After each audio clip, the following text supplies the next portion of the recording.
اما بعد فاعوذ باللہ من الشیطان الرجیم بسم اللہ الرحمن الرحیم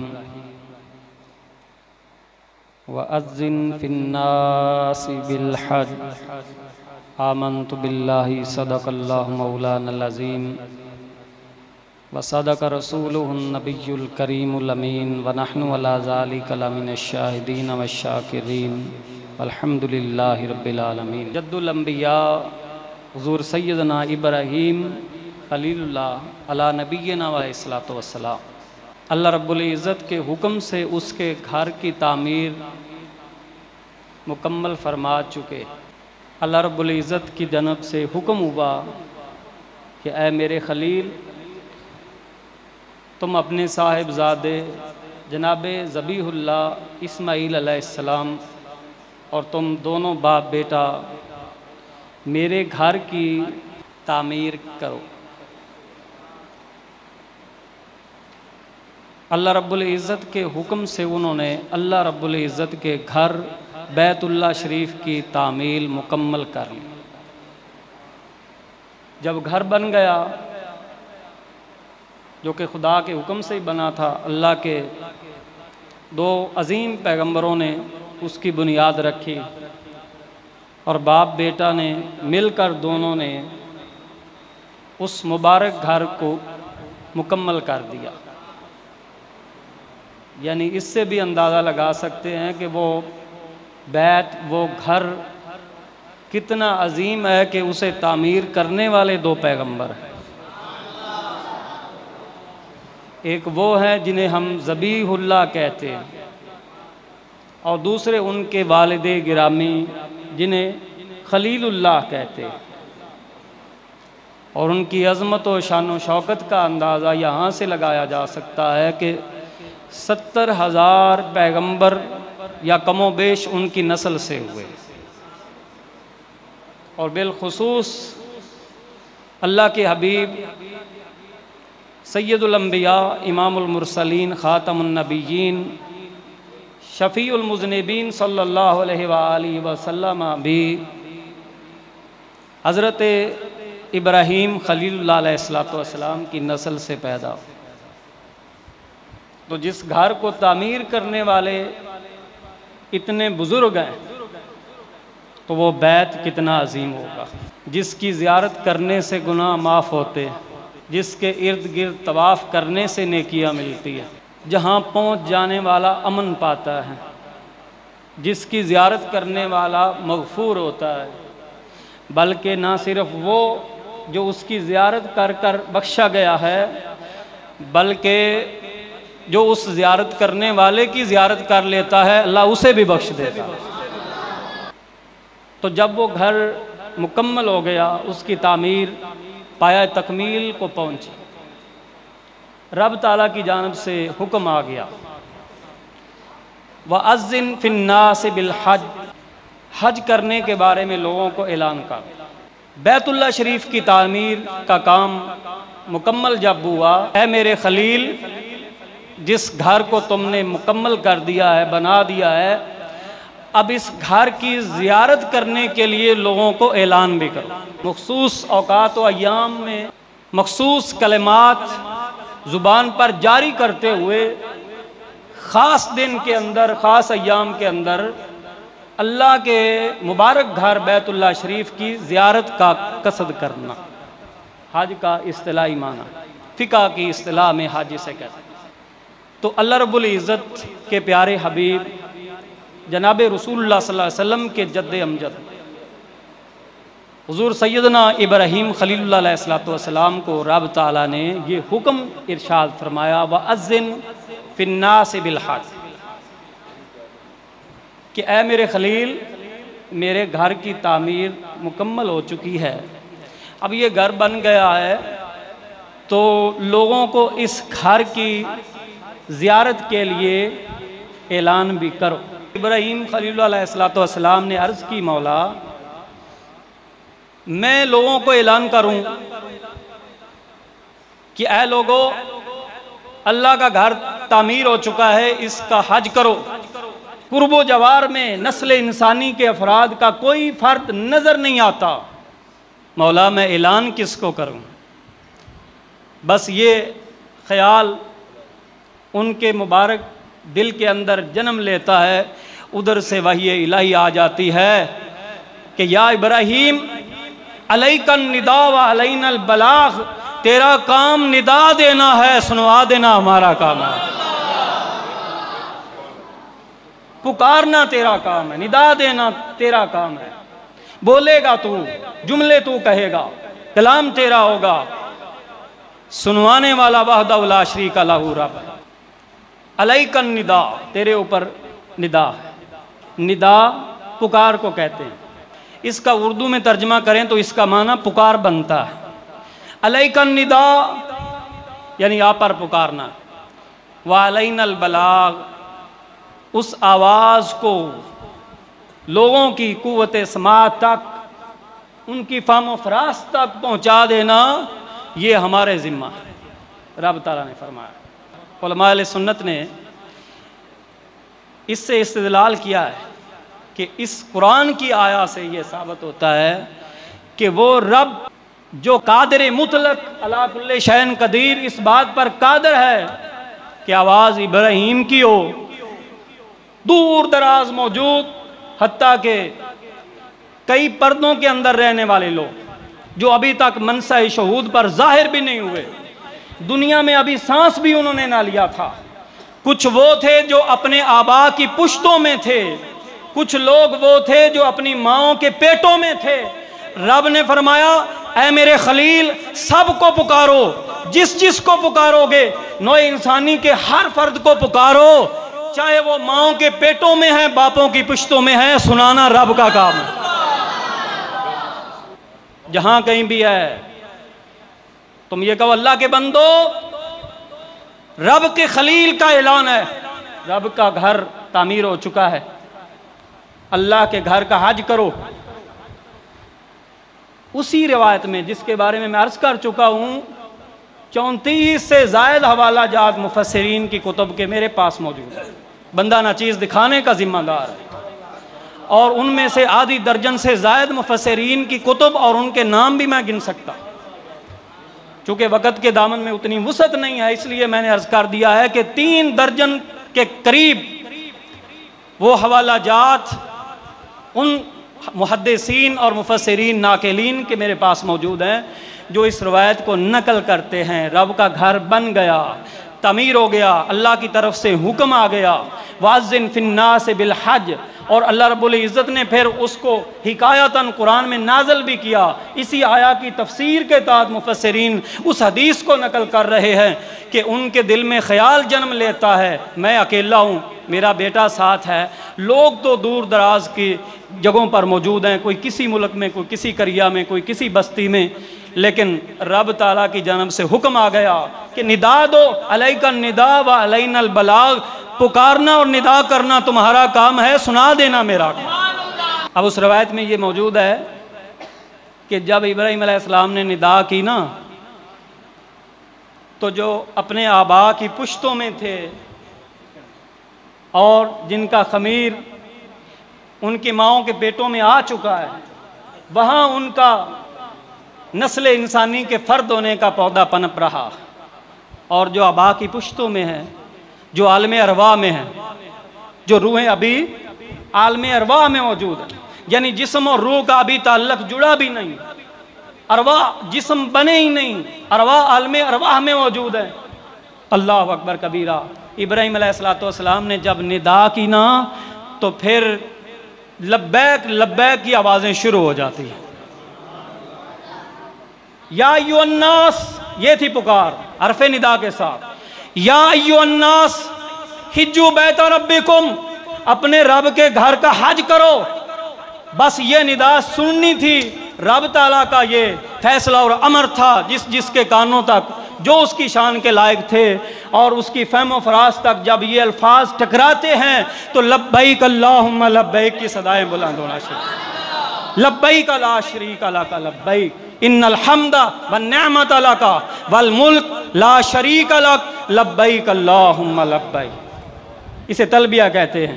یہ آوازیں آنا شروع ہو، اور اس حدیث میں یہ لفظ موجود ہے کہ جس نے جتنی دفعہ لبیک کہا تھا اللہ کے گھر کا اتنی دفعہ زیارت کرنے والا بنا۔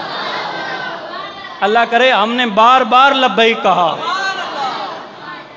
خدا کرے ایسا ہوا ہو کہ ہماری روحوں نے، ارواح نے وہ جواب لبیک کی صورت میں 100 دفعہ نہیں 1000 دفعہ دیا، بلکہ 1000 نہیں کئی لاکھ دفعہ یہ دیا، کیونکہ حج جو ہوتا ہے نا قصد اور ارادے کہتے ہیں، اور وہ زیارت جو ہوتی ہے وہ ظاہری طور پر بھی نصیب ہو جاتی ہے، باطناً حج کرنے والے بھی موجود ہیں۔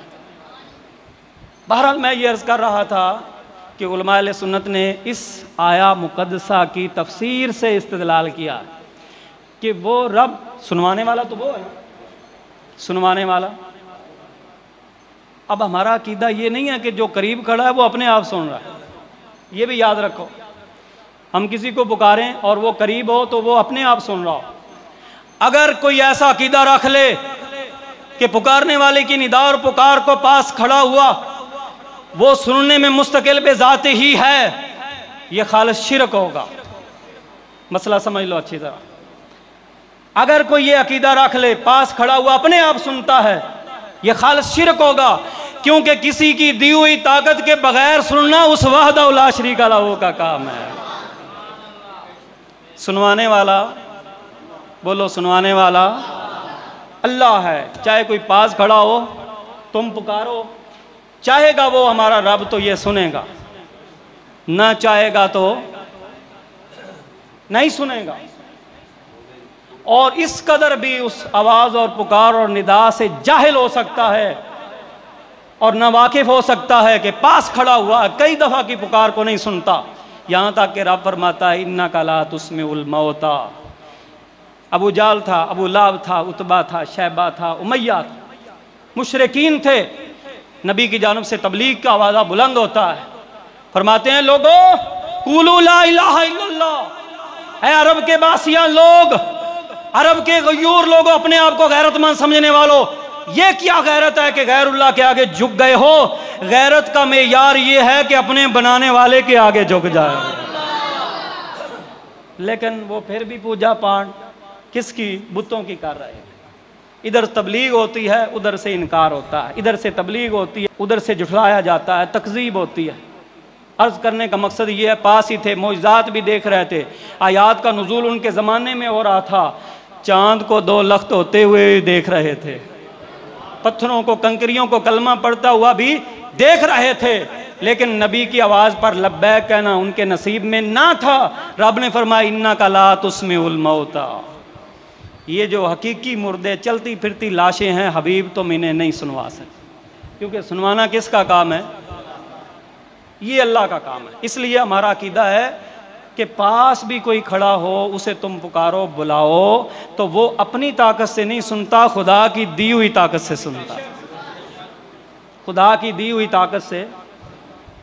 اور جو روایت میں اس وَأَذِّن فِي النَّاسِ بِالْحَجِّ کے تحت پیش کر رہا تھا اس سے ثابت ہوا کہ رب تعالیٰ نے عالم ارواح میں موجود ارواح کو سنا دیا، آبا کی پشتوں میں موجود جیسا بھی ان کا وجود تھا رب تعالیٰ ان کو سنوانے پر بھی قادر ہے۔ ماؤں کی پیٹوں میں جو تھے دور دراز کے علاقوں میں موجود رب تعالیٰ انہیں بھی سنوانے پر قادر ہے۔ بس یہی ہمارا عقیدہ ہے کہ ہم یہاں سے درود و سلام پڑھتے ہیں، رب مدینے سنوانے پر قادر ہے۔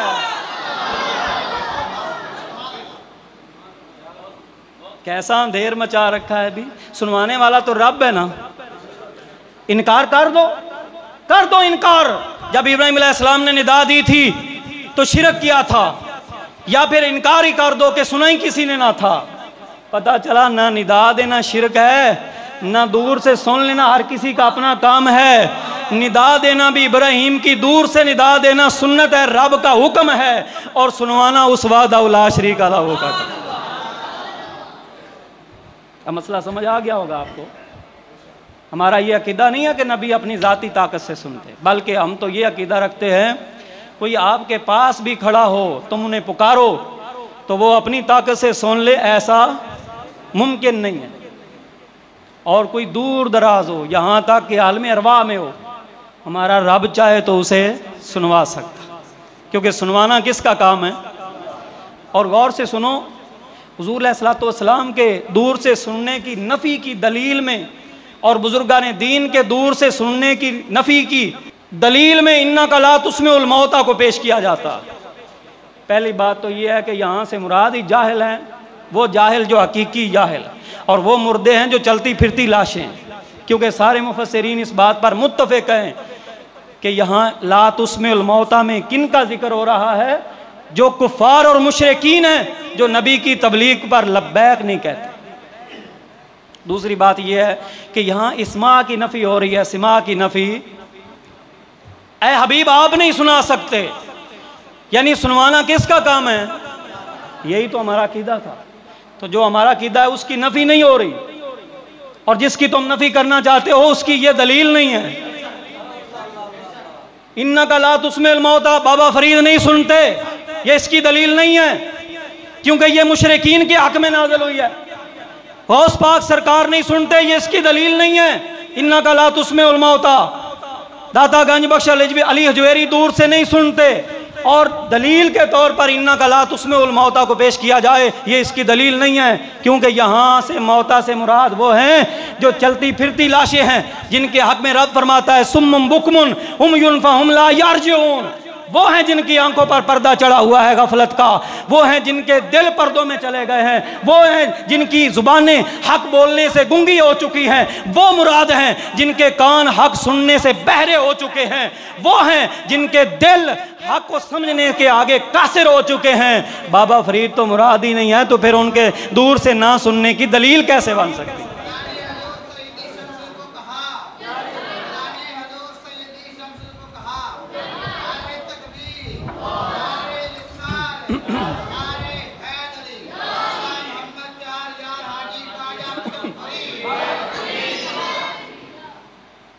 وَأَذِّن فِي النَّاسِ بِالْحَجِّ، لوگوں کو اعلان کرو، اور اعلان کے لفظ کیا تھے؟